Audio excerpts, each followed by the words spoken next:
আজকে বিয়ান থিকা এক দাবার পর পর যাকে যাকে বৃষ্টি হইতাছে মন হইতাছে আজকার দিন রে ঠান্ডা ঠান্ডায় থাকবো।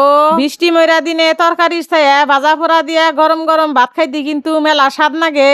আঙ্গো মা রাইস কুকারে ভাত ছড়াই দিয়ে হেরে ইমুর দেয় পড়ছে আইসাল পারে এখন ব্যাগ ভাজা পোড়া গোনা আইসালে কইরা নবো।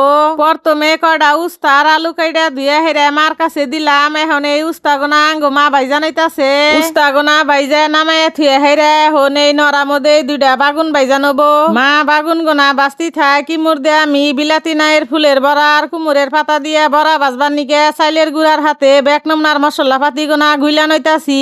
বাগুন বাজা হইয়া গেছে নামায় থুয়ে হেরে এখন আঙ্গো মা ফুলের বড়াড়ি ভাইজা হালাবো। বিলাতি নাইয়ের ফুল গোনা গোলা মধ্যে সুপ দিয়া দিয়া গরম তেলের মধ্যে দিয়া দিলাম। বিলাতি নাইয়ের ফুলের বড়া গোনা ভাইজা থুয়ে হেরে এখন আমি কুমুরের পাতার বড়া গোনা ভাইজা নমু। কুমুরের পাতা গোনা কুচি কুচি করে বুজুরি করে চাইলের গুড়ার হাতে বালা করে ডইলা মিশাইয়া তেলের মধ্যে দিয়া ভাইজা নইলাম।